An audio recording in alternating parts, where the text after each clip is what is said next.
Bismillahirrahmanirrahim. Assalamualaikum warahmatullahi wabarakatuh. Alhamdulillah wassalatu wassalamu ala Rasulillah wa ala alihi wa ashabihi wa man wala.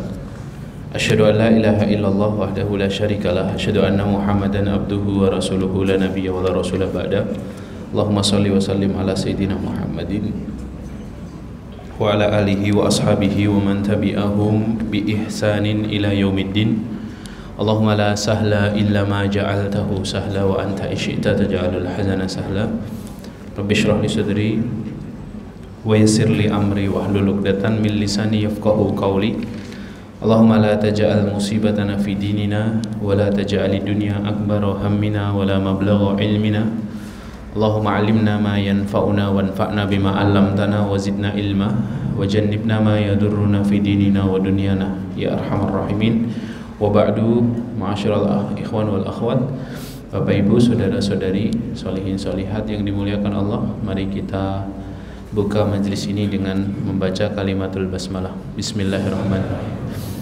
Alhamdulillah, bersyukur kepada Allah Subhanahu wa taala, bersalawat untuk Nabi kita Muhammad sallallahu alaihi wasallam, para keluarga, sahabat, tabi'in, tabi'ut tabi'in, dan orang-orang yang selalu istiqomah berada di atas jalan kebenaran. InsyaAllah pada kesempatan mulia ini kita akan melanjutkan pembahasan kitab Riyadhus Shalihin, masih pada bab ke-16, yaitu memelihara sunnah. Kita akan memulai hadis pertama yang disebutkan oleh Imam An-Nawawi dalam kitab ini. Ya, insyaallah kita akan membahasnya satu persatu, hadis-hadis yang berkaitan dengan judul bab, yaitu memelihara sunnah. Saya akan bacakan hadisnya, nanti Ustadz Ilham membaca terjemahannya. Bismillahirrahmanirrahim. Fal awwalu an Abi Hurairah radhiyallahu anhu anin Nabi sallallahu alaihi wasallam qala da'uni ma taraktukum fa innama ahlaka man kana qablakum kathratu su'alihim wa ikhtilafuhum ala anbiya'ihim fa idza nahaitukum an syai'in fajtanibuhu wa idza amartukum bi syai'in bi amrin fa'tu minhu mastata'tum. Muttafaqun alaih. Yang artinya dari Abu Hurairah radhiyallahu anhu, Nabi sallallahu alaihi wasallam bersabda, jangan kalian bertanya kepadaku tentang sesuatu yang aku diamkan bagi kalian. Sesungguhnya sebab yang menghancurkan orang-orang sebelum kalian hanyalah kebiasaan mereka yang banyak bertanya dan sikap mereka yang selalu menyisihi para nabi. Jika aku melarang kalian dari suatu, maka jauhilah, dan jika aku memerintahkan kalian untuk mengerjakan sesuatu, maka kerjakanlah semampu kalian. Hadis riwayat Bukhari Muslim. Iya. Hadis ini titik tekannya ada pada kalimat fa idza nahaitukum an syai'in fajtanibuhu. Jika aku larang kalian terhadap sesuatu, maka jauhilah. Fa idza amartukum bi syai'in bi amrin, jika aku perintahkan kalian pada sesuatu, fa'tu minhu mastata'tum, maka kerjakanlah semampu kalian. Ya. Jadi kita harus tahu bahwa iman kita kepada Allah Subhanahu wa taala bukan hanya membicarakan tentang keutamaan mengerjakan perintah, tapi iman kita kepada Allah juga membicarakan tentang bagaimana kita meninggalkan larangan-larangan Allah. Jadi kesempurnaan taat dan takwanya seorang hamba itu bukan hanya ketika dia mengerjakan ketaatan atau mengerjakan perintah, tapi juga ketika dia berhasil meninggalkan larangan. Itulah mengapa selain kita harus mengetahui apa saja perintah-perintah, kita juga harus mengetahui apa saja larangan-larangan syariat, ya. Bahkan para ulama membahas, ya. Dalam hadis ini disebutkan, jika aku larang kalian terhadap sesuatu, maka tinggalkanlah. Jika aku perintahkan kalian melakukan sesuatu, maka kerjakanlah. Ada kalimat mastata'tum, semampukah kalian. Berarti rumusnya beda. ngerjakan perintah sama ninggalkan larangan.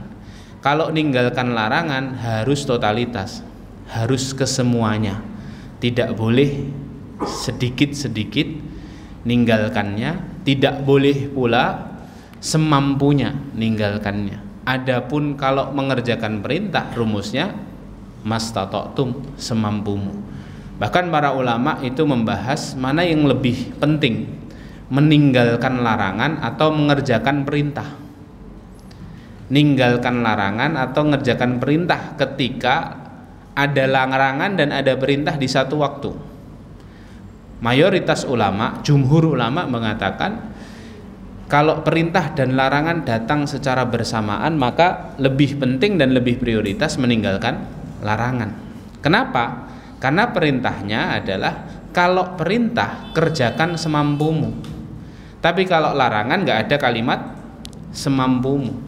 Kalau larangan itu semuanya, tidak semampumu. Itulah jawaban mengapa kemudian meninggalkan perintah itu lebih prioritas daripada meninggalkan larangan itu lebih prioritas daripada mengerjakan perintah. Itulah juga mengapa ketika ada saudara kita meninggal, mayit itu ketika mendapatkan doa dari orang-orang yang hidup, doa pertamanya adalah Allahumma ghfir lahu dulu, ya Allah ampuni dosa-dosanya, baru setelah itu warhamhu, baru setelah itu sayangi. Ya, karena ternyata ketika seseorang itu taat perintah kepada Allah di waktu yang bersamaan maksiatnya tetap jalan, maka sangat mungkin orang ini kemudian memiliki banyak amal, tapi dosa dan maksiat yang menumpuk pada dirinya dan yang akan nanti terhitung lebih berat daripada amal solehnya itu besar, sangat mungkin itu. Oleh karena itu, taat itu tidak hanya mengerjakan perintah tapi juga meninggalkan larangan. Adapun rumus meninggalkan larangan itu tidak mastata'tum, tidak semampumu, tapi totalitas. Saya peminum khamar, saya mau meninggalkan khamar tapi saya masih icip-icip. Sedikitnya dan banyaknya khamar itu haramnya sama, gitu ya. Sedikit dan banyaknya khamar itu sama. Adapun perintah itu ketika kita tidak mampu mengerjakannya secara sempurna, ya syariat memberikan keringanan-keringanan, namanya rukhsah, ya. Makanya ketika seorang tidak mampu mengerjakan sholat secara berdiri, dia boleh sholat secara duduk, kan begitu, ya. Ketika seseorang mengadakan sebuah perjalanan, dia boleh menjamak sholatnya, boleh mengqashar sholatnya, boleh menggabungkan antara dua sholat dan boleh memendekkan sholatnya yang 4 rakaat jadi 2 rakaat. Puasa pun juga demikian, ketika seorang mengalami satu halangan untuk tidak bisa menunaikan puasa, maka boleh dikasih rukhsah dikerjakan di hari lain di luar Ramadan. Itulah syariat berupa perintah. Tapi kalau larangan tidak demikian. Larangan tidak ada yang setengah-setengah. Larangan harus totalitas ditinggalkan, ya. Dan itulah sebenarnya yang kemudian menjadi kelebihannya umatnya Nabi Muhammad Sallallahu Alaihi Wasallam. Kita ini beruntung hadirin muliakan Allah karena umur kita tidak panjang-panjang. Kalau seandainya umur kita seperti umurnya umatnya Nabi Nuh saja, Nabi Nuh saja dakwah 950 tahun, umurnya lebih dari 1000 tahun, ya. Umat-umat terdahulu umurnya panjang-panjang.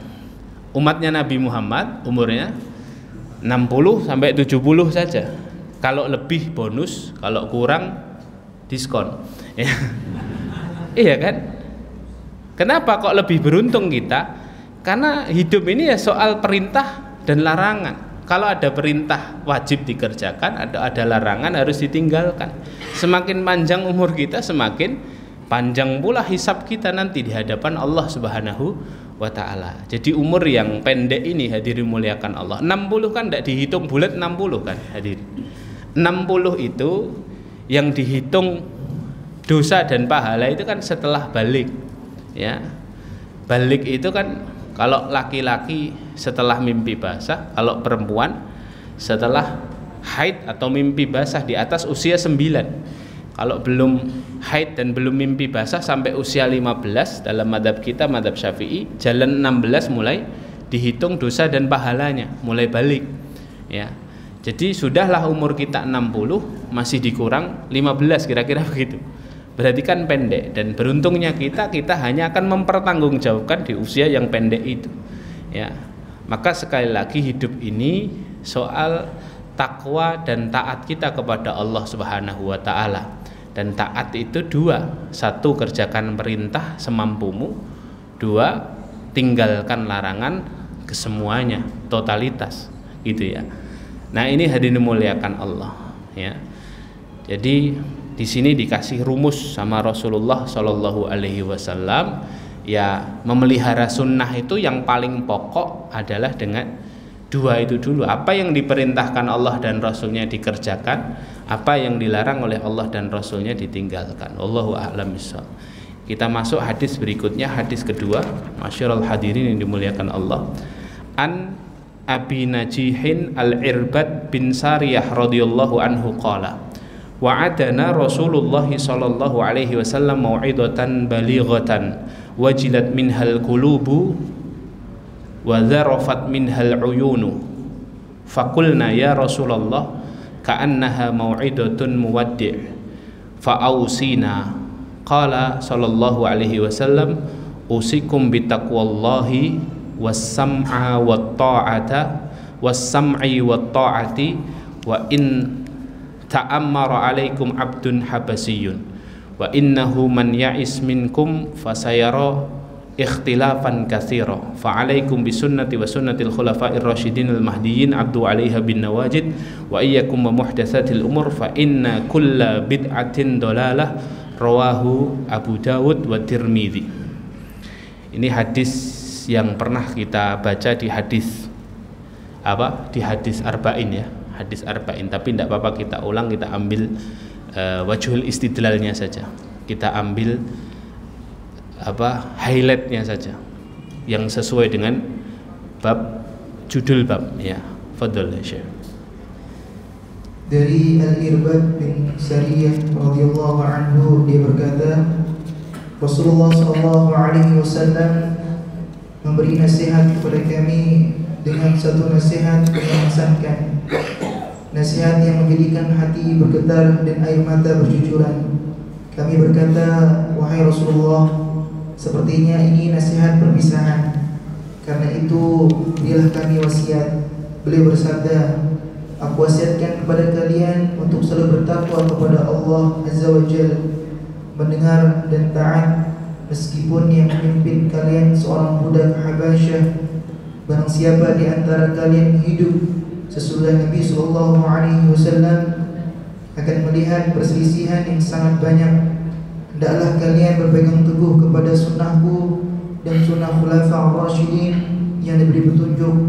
Gigitlah kuat-kuat sunnah itu dengan gigi geraham, dan jauhilah oleh kalian perkara-perkara yang baru, karena setiap bid'ah adalah sesat. Baik, hadirin memuliakan Allah. Di sini alaikum bisunnati, highlightnya di situ, ya, sorotannya di situ, ya, hendaknya kalian mengikuti sunnahku atau mengikuti jalanku, ya, wa sunnati khulafa'ir rasyidin al mahdiyyin, dan sunnah pengganti-penggantiku, ya, yaitu khulafa'u ar-rasyidin yang selalu mendapatkan petunjuk dari Allah Subhanahu wa taala. Siapa? Para sahabat radhiyallahu anhum, ya.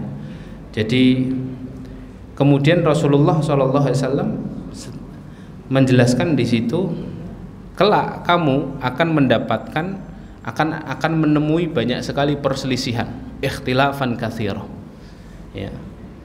Dan orang yang paling selamat ketika menghadapi perselisihan itu adalah orang yang abdu 'alaiha bin nawajid, orang yang menggenggam atau mencengkram erat sunnahnya Nabi Shallallahu Alaihi Wasallam dengan gigi gerahamnya, ya. Jadi itu bahasa kiasnya Nabi Shallallahu Alaihi Wasallam menjelaskan bahwa menjaga sunnah itu seberat itu nanti di akhir zaman, karena banyaknya perselisihan.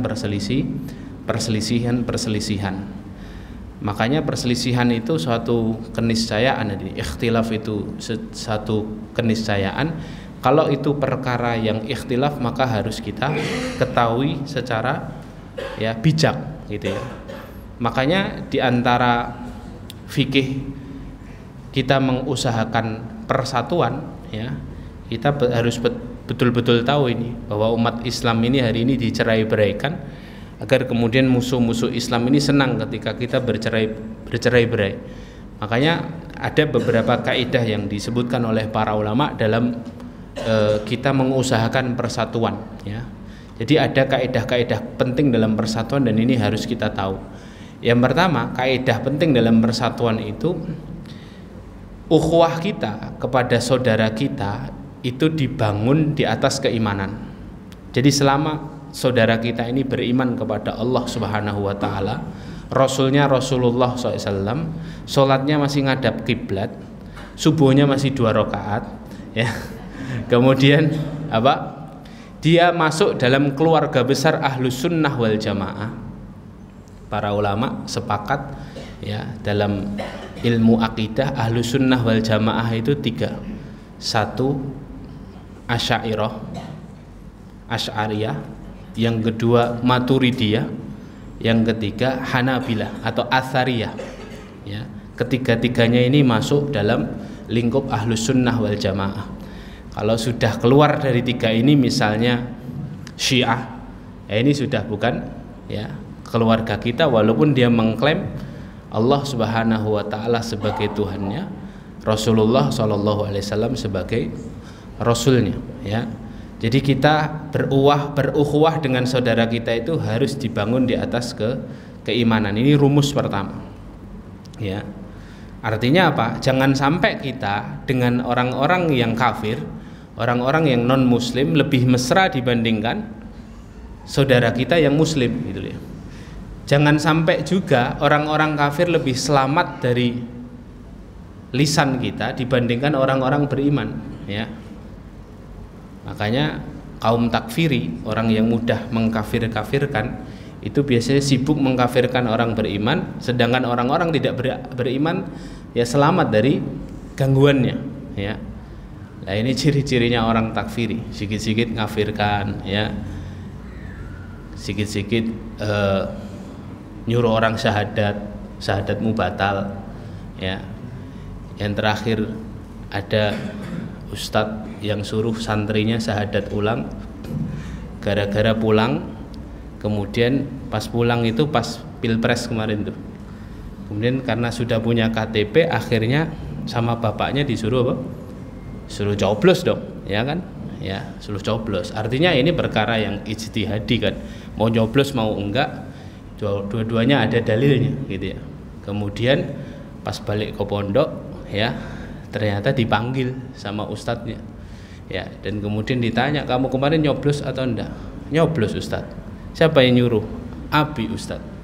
Terus akhirnya disuruh syahadat ulang, ya.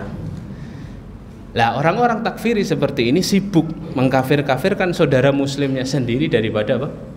Daripada orang kafir, ya. Jadi jangan sampai seperti itu. Loyalitas kita dibangun di atas keimanan, ya. Ya, kita berukhuwah itu harus dibangun di atas keimanan. Artinya apa? Aku mencintaimu sebesar ketaatanmu kepada Allah Subhanahu wa taala. Selama dia taat kepada Allah, dialah saudara kita, ya. Lah ini kaidah yang pertama. Kaidah yang kedua, ya, kita ini harus bersatu dengan saudara kita pada perkara-perkara yang sawabit. Apa itu sawabit? Perkara-perkara yang disepakati, ya. Adapun perkara-perkara yang mutaghayyirat itu perkara-perkara yang para ulama berbeda pendapat di dalamnya, maka kita berlapang dada, ya. Ini yang harus kita fahami. Yang kedua, jadi perkara-perkara yang sudah sepakat para ulama itu kita tidak boleh berselisih. Misalnya, ya, sholat sehari semalam 5 kali, ini kita tidak boleh berselisih. Karena apa? Para ulama sepakat, ya. Tapi kalau kemudian ada seorang yang kemudian mengklaim sholat itu sekarang 3 kali, gitu ya, subuh, asar, sama isya saja misalnya begitu, lah ini sudah jelas menyelisihi. Lah ini kita tidak boleh nih, harus tegas sama orang yang seperti ini, ya. Walaupun hari ini kita lihat saudara-saudara kita yang juga ahlu sunnah seperti kita, ada yang sehari sholatnya 6 kali, Pak. Siapa? Saudara kita yang di Gaza. Subuh, duhur, asar, maghrib, isya dan sholat jenazah. Ya. Setiap hari demikian, ya. Masya Allah, ya. La ilaha illallah. Terus itu ya, jadi kita bersatu pada hal yang sifatnya sawabit. Sawabit itu berarti apa? Perkara-perkara yang sesuai dengan Al-Quran dan As-Sunnah dan mengikuti ijma' kaum muslimin, konsensus ulama, ya. Dan kemudian di antara fikih persatuan itu kita memiliki musuh bersama. Musuh bersamanya siapa? Siapa hadir? Musuh bersamanya setan, ya. Kaum muslimin ini sepakat, para ulama sepakat, inna syaitana lakum aduwwun fattakhiduhu aduwwa, ya. Sesungguhnya setan itu adalah musuh, ya. Dijadikan Allah sebagai musuh, maka jadikanlah setan itu sebagai musuh. Surat 35 ayat ke-6, ya. Dan yang paling penting juga hadirin muliakan Allah dalam fikih persatuan, satu, kita berukhuwah karena keimanan. Dua, kita harus bisa membedakan mana perkara thawabit dan mana perkara mutaghayyirat. Yang ketiga, kita harus memahami fikih ikhtilaf, ya. Bahwa memang ikhtilaf itu nubuat Nabi SAW sudah mesti ada. Ikhtilaf itu sudah mesti ada, ya. Tapi kita harus memahami fikihnya. Di antara fikih ikhtilaf yang perlu difahami adalah satu, ya, kita sebagai seorang muslim, ya, mengimani yang maksum itu hanya Rasul Shallallahu Alaihi Wasallam, hanya Rasulullah yang maksum dari kesalahan, ya. Yang lain berarti berkemungkinan untuk melakukan kesalahan. Artinya begini, ya, kadang kita yang salah, kadang saudara kita yang salah, dan itu maklum karena yang maksum hanya Rasulullah.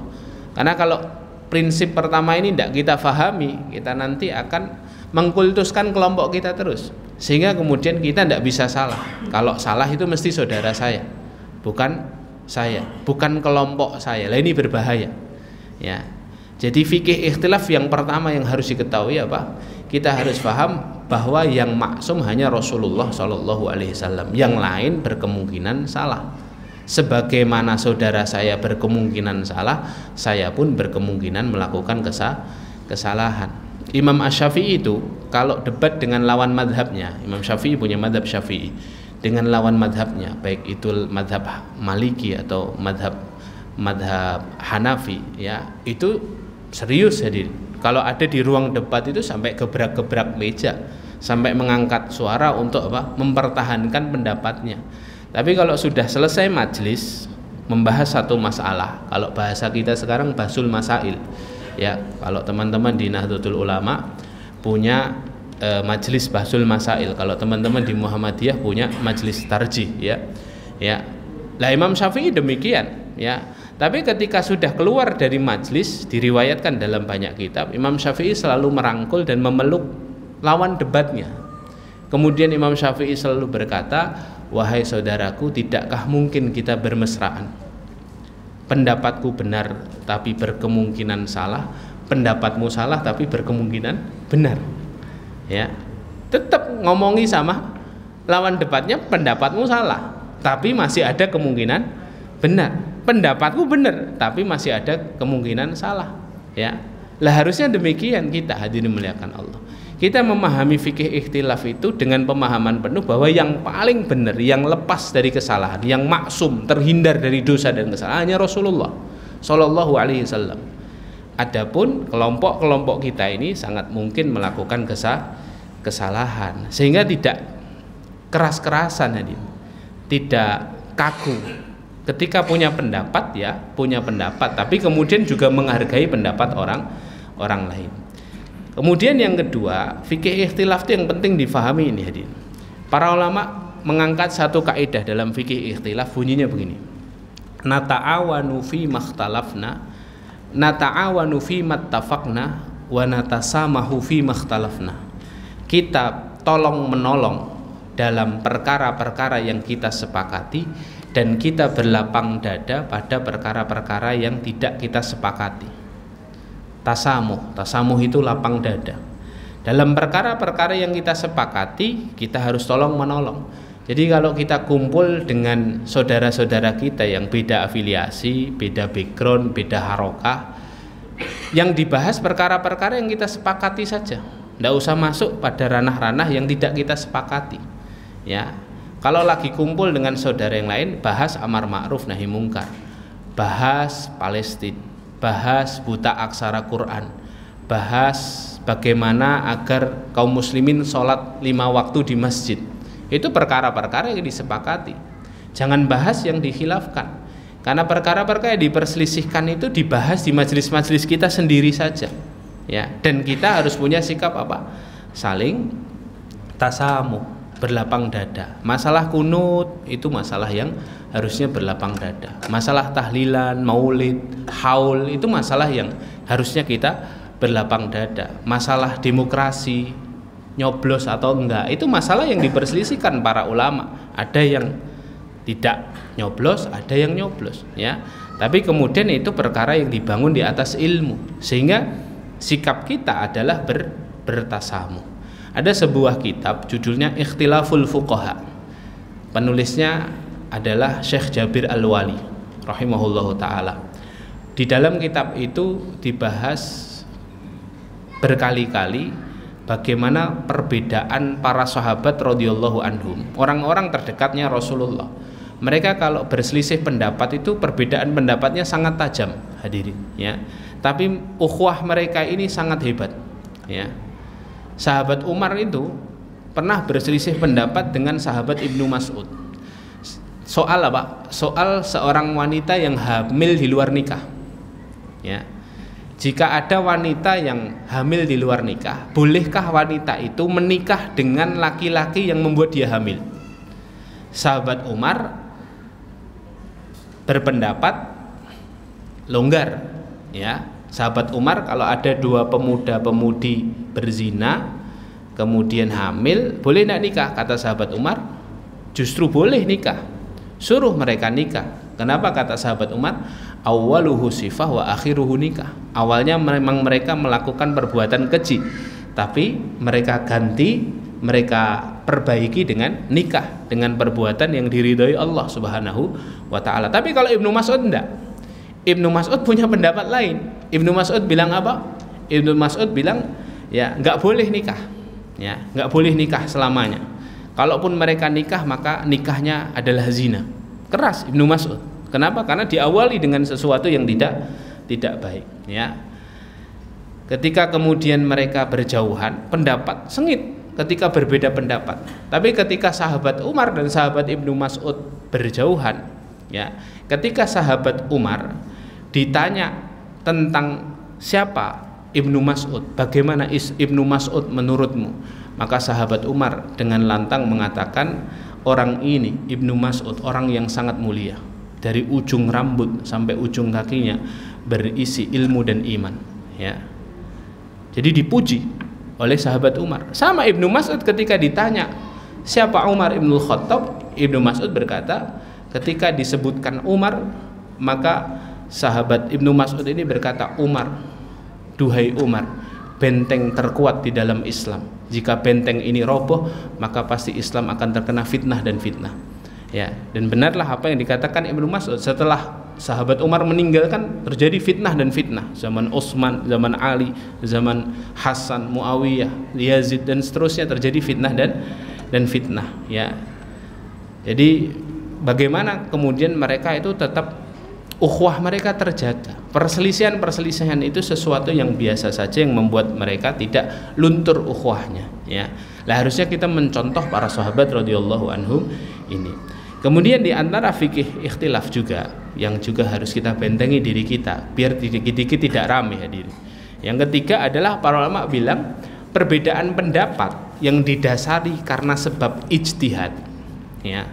Ijtihad itu perkara yang disimpulkan oleh para ulama di zaman kita, karena memang di zaman Rasulullah belum terjadi masalah itu. Jadi atas semua dalil yang dikumpulkan para ulama, kemudian para ulama-ulama yang mujtahid, yang berkompeten, di dunia hukum, mereka menyimpulkan satu kesimpulan hukum, lah itu namanya hasil dari ijtihad. Lah perkara-perkara yang didasari ijtihad itu rumusnya tidak boleh menyebabkan kebencian yang menjauhkan hati kita. Jadi ijtihad tidak bisa dibatalkan dengan ijtihad, ya. La ta'arudhu fil umuri al-ijtihadiyah, begitu kaidah fikihnya, ya. Jadi tidak boleh dipertentangkan antara perkara ijtihad satu dengan perkara ijtihad yang lain, ya. Jadi misalnya yang satu berijtihad, ya, demokrasi haram, yang satu berijtihad demokrasi memang haram, tapi di zaman sekarang ini kalau kita tidak masuk di demokrasi, maka yang memimpin nanti adalah pemimpin-pemimpin kafir dan dolim. Dua-duanya adalah rumusan ijtihad, ya, hasil dari ijtihad. Maka yang satu tidak boleh menyalahkan yang satu. Yang anti demokrasi tidak boleh nyalahkan yang ikut demokrasi, yang demokrasi tidak boleh nyalahkan yang anti demokrasi, ya. Jadi itu yang penting, hadirin dimuliakan Allah. Sehingga kalau kita memahami fikih ikhtilaf ini, ya, kita akan lebih berlapang dada dan kita akan lebih bijak menghadapi khilaf-khilaf itu. Kemudian yang keempat, fikih ikhtilaf itu adalah mengadakan islah sebagaimana yang disebutkan Allah dalam surah Al-Hujurat ayat ke-10, fa aslihu baina akhwaikum, ya. Jadi kalau terjadi perselisihan maka harus mengadakan islah. Tidak boleh diperuncing perselisihan itu, harus ada islah, ya. Harus ada islah, ya. Artinya kalau memang dia melenceng dari ajaran yang telah disepakati para ulama, maka ya sudah, dia ditinggalkan. Tapi kalau dia mau memperbaiki diri, mau berubah, ya sudah, diajak pada perbaikan-perbaikan, ya. Ada perbaikan namanya islah. Sehingga hadirin dimuliakan Allah, ini hadis-hadis sangat penting sekali untuk mendasari kita bahwa perkara-perkara yang sangat jauh dari kita, yaitu Rasulullah dan para sahabat itu kan zamannya sangat jauh dari kita, yaitu kemudian menyebabkan mesti ada perselisihan-perselisihan, baik itu perselisihan dalam menerima satu berita atau kemudian perselisihan dalam melihat dengan sudut pandang tertentu, ya. Jadi kadang saat hadisnya satu tapi sudut pandangnya banyak, hadirin, ya. Dan ini kan pernah terjadi, ya, di zaman Rasulullah. Rasulullah bilang jangan kalian sholat asar kecuali kalian sudah sampai di Bani Nadir, ya. Para sahabat berangkat ba'da duhur, berangkat, ternyata di tempat pemukiman Bani Nadir itu jauh. Akhirnya masuk sholat asar, para sahabat khilaf di situ.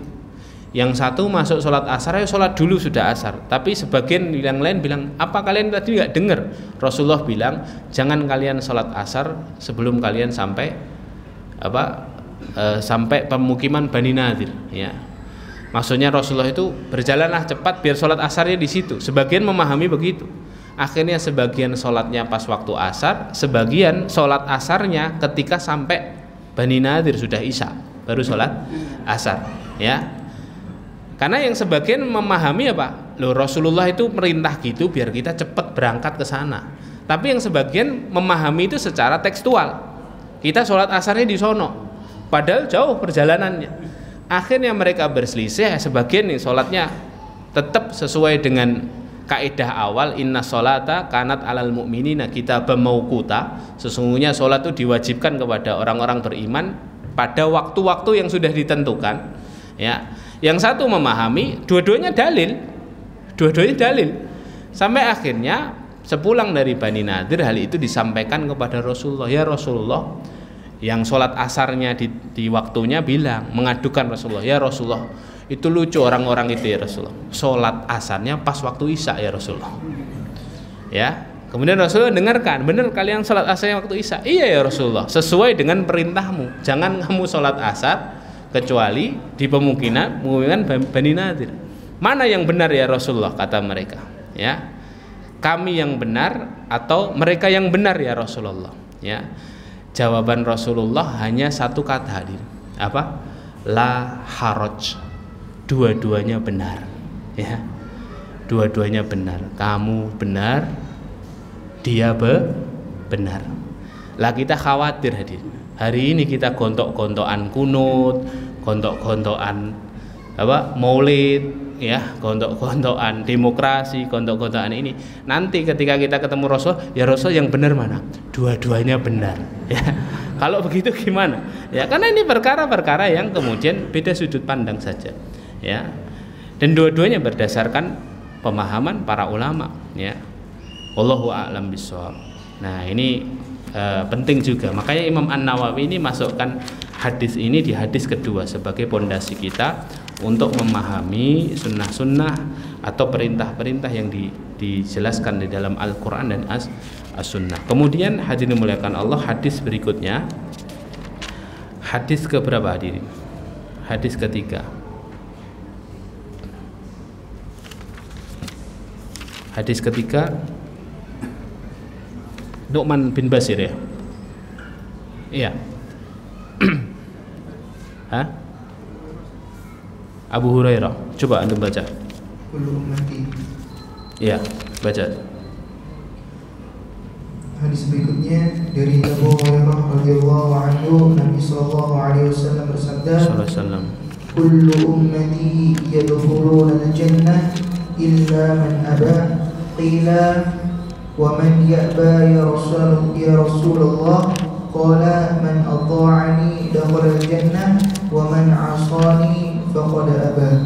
Artinya semua umatku akan masuk surga kecuali orang-orang yang enggan. Ditanyakan kepada beliau, siapakah orang yang enggan itu wahai Rasulullah? Beliau menjawab, siapa yang menaatiku dia masuk surga, dan siapa yang bermaksiat kepadaku dialah orang yang enggan. Iya. Kullu ummati yadkhuluna al-jannah illa man aba. Semua umatku masuk surga kecuali yang enggak mau. Siapa yang enggak mau ya Rasulullah? Man ata'ani dakhalal jannah wa man asani faqad aba. Barang siapa yang taat kepadaku. Taat itu definisinya dua tadi, ya. Perintah dikerjakan, larangan tidak dilanggar, ya. Dakhalal jannah. Ya, dalam hadis yang lain seorang sahabat tanya ke Rasulullah, ya Rasulullah, sholaitul maktubat wa sumtu ramadan wa halaltul halal wa haramtul haram falam azid ala dzalika syai'a adkhulul jannah. Ya Rasulullah, aku ngerjakan sholat 5 waktu, puasa Ramadan 1 bulan, aku ndak nambah ya Rasulullah. Aku ngerjakan yang halal-halal saja, aku ndak ngelanggar yang haram-haram. Aku ndak nambah sedikit pun amalan. Selain itu saja, sholat, puasa, pokoknya yang kewajiban dikerjakan, kemudian yang larangan nggak dilanggar. Nggak nambah yang sunnah-sunnah ya Rasulullah. A'adkhulul jannah, apa aku bisa masuk surga? Kata Rasulullah, na'am. Ya, masuk surga kata Rasulullah. Ya, jadi rumus masuk surga itu yang penting apa? Taat. Nggak usah neko-neko, hadir. Dan perkara yang diperintahkan dan dilarang itu jauh lebih sedikit daripada perkara yang diperbolehkan. Yang diperbolehkan itu skopnya lebih banyak, ya. Makanya kan dalam hadis, ya, Rasulullah SAW bersabda apa-apa yang dilupak, apa-apa yang ditinggalkan oleh Allah, didiamkan oleh Allah, wa ma yaskutu anhum wa ma yaskutu anha rahmatan lakum ghairu nisyan. Apa-apa yang didiamkan oleh Allah itu bukan karena Allah lupa ngasih hukum, tapi apa? Rahmatan lakum, itu rahmat kasih sayangnya Allah. Jadi perkara mubah, perkara yang boleh itu jauh lebih banyak dibandingkan perkara yang wajib maupun yang haram, ya. Jadi yang wajib, yang haram cukup dikerjakan dan ditinggalkan, ya. Insya Allah seorang itu akan mudah masuk surga. Hadis keempat, yuk baca saya.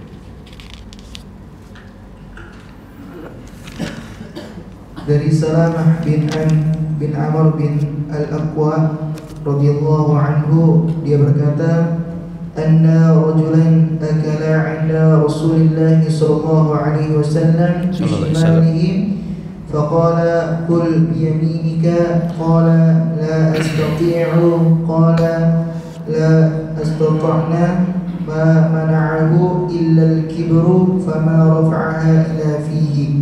Yang artinya, ada seorang laki-laki di dekat Rasulullah sallallahu alaihi wasallam makan dengan tangan kirinya, kemudian beliau bersabda, makanlah dengan tangan kananmu. Orang itu berkata, aku tidak bisa. Beliau bersabda, aku memang tidak bisa, tidak ada yang menghalanginya dari menaati perintah Nabi SAW kecuali karena sombong. Setelah itu dia benar-benar tidak dapat mengangkat tangan kanannya ke mulutnya. Iya. Jadi ada orang makan pakai tangan kiri di zaman Nabi. Kemudian Nabi tegur, kul biyaminik, makan pakai tangan kanan. Orang ini mengelak, la astati, aku tidak bisa. Tidak bisanya bukan karena tangannya buntung, tapi memang karena angkuh, diingatkan tidak mau. Kemudian di hadis ini dijelaskan oleh sahabat Abu Iyas, ya, Salamah bin Amru, ya, dijelaskan orang ini, ya, terhalangi dari makan kanan bukan karena tidak mampu, tapi karena angkuh, karena pongah, ya. Maka setelah itu fama rafa'aha ila fihi, ya, dia tidak mampu mengangkat tangannya. Ini sesuai dengan apa yang disabdakan Nabi SAW dalam sebuah hadis, ya, taraktukum alal mahajjatil baydha lailuha kanahariha la yazighu anha illa halik. Nabi SAW itu di akhir hayat beliau SAW bersabda begini, aku tinggalkan kalian di atas jalan yang terang benderang, jalan yang putih terang benderang, lailuha kanahariha, malam harinya di jalan ini seperti siang harinya. Jalan sunnah ini jalan yang terang, jalan yang jelas. La yazighu anha illa halik, aku tinggalkan itu dan barang siapa yang berpaling dari jalan itu, tidaklah dia berpaling kecuali pasti halik, pasti binasa, pasti sengsara. Kalau tidak di dunianya sengsara, di akhiratnya sengsara. Ini ancaman bagi orang-orang yang meremehkan sunnah, ya, sebagaimana orang ini yang kemudian meremeh-remehkan sunnah, kemudian dia akhirnya apa? Celaka, ya, tangannya lumpuh, ya. Dan inilah kemudian yang harus kita sadari, kalau kita sudah mengenal sunnah, maka kita ikuti sunnah itu dalam rangka kita mencintai Rasulullah dan mencintai Allah Subhanahu wa ta'ala, ya. Jangan tinggalkan jalan sunnah. Kalau sudah tahu sunnah, dan sunnah tidak akan memberikan kepada kita madharat tadi, ya, semua sunnah itu datang dari Allah Subhanahu wa ta'ala, maka harus kita ikuti. Dan itulah yang kemudian sesuai dengan hadis yang keempat ini. Jadi Imam Nawawi menerangkan hadis ini dalam rangka apa? Dalam rangka ingin menjelaskan hati-hati orang yang meremeh-remehkan sunnah, ya. Orang-orang yang meremehkan sunnah pasti dia akan menemui jalan keburukannya, ya. Wallahu a'lam bishawab. Hadis 5 sampai hadis kelima kita insyaallah. Yuk. Hadis selanjutnya dari An-Nu'man bin Bashir radhiyallahu anhuma, Rasulullah sallallahu alaihi wasallam bersabda, "Latusawwunna sufufakum aw yukhalifanna Allahu baina wujuhikum." Yang artinya luruskan saf-saf kalian, atau kalau tidak maka Allah benar-benar akan menjadikan perselisihan di antara wajah-wajah kalian. Terus wa fi riwayatin li Muslim, dalam riwayat lain dikeluarkan oleh Muslim disebutkan, kana Rasulullah sallallahu alaihi wasallam yusawwi sufufana hatta ka'annama yusawwi biha al-kidaha hatta idza ra'a anna qad aqalna anhu thumma kharaja yawman faqama hatta kada an yukabbira fara'a rajulan badiyan sadruhu فقال عباد الله لتسوون صفوفكم أو ليخالفن الله بين وجوهكم. La yukhalifanna Allah, ini terus artinya, yang artinya Rasulullah SAW meluruskan saf-saf kami hingga seolah-olah beliau meluruskan letaknya anak panah, sampai beliau merasa yakin bahwa kami telah memahaminya. Pada suatu hari beliau keluar, lalu beliau berdiri. Ketika beliau hampir bertakbir, beliau lihat ada orang yang menonjol dadanya, lalu bersabda, "Hai hamba-hamba Allah, luruskan saf-saf kalian, atau kalau tidak Allah benar-benar akan menjadikan perselisihan di antara wajah-wajah kalian." Ya, hadirin muliakan Allah, barakallahu fikum. Di sini Imam Nawawi mulai menyebutkan contoh-contoh sunnah, ya, contoh-contoh sunnah harian. Yang hadis yang sebelumnya tadi Imam Nawawi menjelaskan di antara sunnah itu makan pakai tangan kanan. Di antara sunnah yang lain adalah ketika kita berdiri di shaf salat berjamaah di antara shaf-shaf makmum, maka di antara sunnahnya adalah meluruskan shaf dan merapatkan shaf. Sampai kemudian Rasulullah SAW pernah menegur seorang sahabat yang membusungkan dadanya atau badannya lebih depan dibandingkan jamaah yang lain, ya. Dan kalimatnya sungguh keras, la tusawwuna sufufakum, kalian luruskan shaf kalian, aw la yukhalifannallahu baina wujuhikum, atau Allah akan menjadikan wajah dan hati kalian bercerai-berai, ya.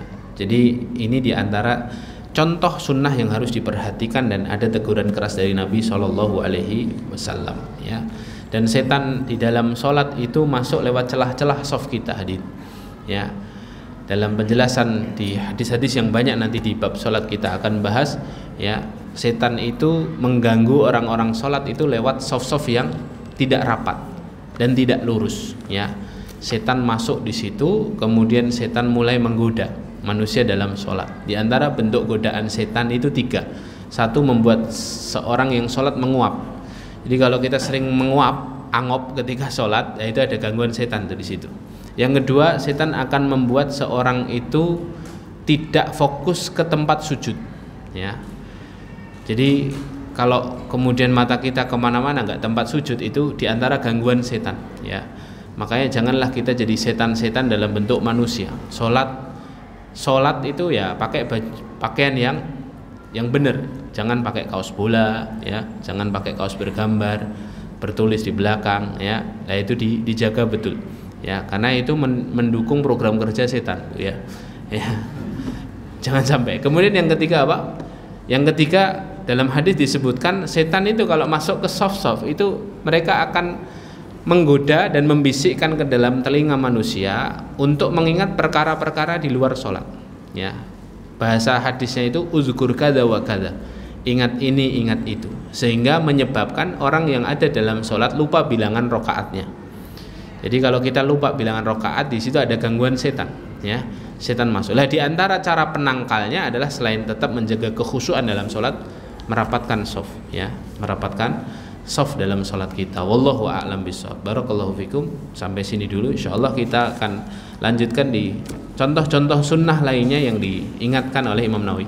Hadirin muliakan Allah, Imam Nawawi mengingatkan kalau semua hadis tentang sunnah disebutkan di dalam bab ini kan tidak mungkin, karena sunnah Rasulullah itu banyak, ya. Jadi ada isyarat dari para pensyarah kitab Riyadhus Shalihin ini, hadis-hadis yang dicantumkan Imam Nawawi ini adalah kasus-kasus lapangan yang ditemukan Imam Nawawi di zamannya yang seringkali diabaikan oleh kaum muslimin, ya. Makan pakai tangan kiri, minum pakai tangan kiri, kemudian apa? Shaf tidak rapat, itu sudah ada sejak dulu, makanya kemudian apa? Dicantumkan di sini. Lah nanti apalagi sunnah setelah ini nanti kita akan bahas insyaallah satu persatu. 2 dulu ya, diamalkan sebaik mungkin, makan, duduk pakai tangan kanan, bismillah dulu, ya. Kalau bertamu jangan ngambil banyak-banyak, ya. Ambil satu. Ada larangan, ya. Rasulullah menegur atau melarang orang yang bertamu ngambil kurma langsung 2, ya. Nah itu larangan. Kenapa? Karena bisa membuat orang lain suudzon kepada kita. Tamu yang bersamaan datang dengan kita akan ngelirik kita dan berkata, geragas iki bocah, ya. Tuan rumah yang ngelirik kita ngambil 2 langsung juga akan mengatakan ini orang lapar datang ke rumahku, ya. Jadi kita harus menjaga hati, ya, menjaga hati kita untuk kemudian apa? Menjaga hati orang lain. Wallahu a'lam bishawab. Barakallahu fikum. Hadirin, sebelum saya tutup, saya membawa sesuatu titipan dari pesantren Akademi Al-Quran FKM. Ini cindera mata berupa pembatas buku, ya, ada tulisannya di sini, insyaallah menemani buku-buku Anda. Ini masya Allah tabarakallah, modal dan labanya dipergunakan untuk operasional Akademi Al-Quran, dan ini tawaran amal jariyah, karena semua kebaikan dari dai dan imam masjid yang sedang kita cetak semuanya insyaallah akan kembali kepada siapapun yang mendukungnya. Saya tawarkan jalan menuju surga ini nanti ditaruh di luar, ya. Ini bukan jual beli, tapi ini hadiah bagi siapapun yang mendukung program kebaikan ini. Ini harganya 1 30.000, kalau 2 50.000. Nanti di belakang yang akhwat akan ada di situ yang jaga, yang ikhwan juga ada. Ba'da isya nanti akan standby bagi bapak ibu yang ingin bergabung dalam amal solih kebaikan ini, silahkan. Saya menawarkan ini karena saya mencintai antum karena Allah, ya. Jadi bukan sekedar apa, ya. Ini semuanya untuk kebaikan, tidak kembali sepeser pun kepada kami, tapi untuk modal dan untungnya untuk Akademi Al-Quran FKM, satu pusat pendidikan yang mengkader dai dan imam masjid. Sampai hari ini kita sudah sampai angkatan ke-10 yang sudah meluluskan 136 dai dan imam masjid yang berkiprah di beberapa daerah di Indonesia. Barakallahu fikum. Ini sedikit titipan. Mari kita tutup dengan bacaan hamdalah. Alhamdulillahirabbil alamin. Subhanakallahumma bihamdika asyhadu an la ilaha illa anta astaghfiruka wa atubu ilaik. Assalamualaikum warahmatullahi wabarakatuh.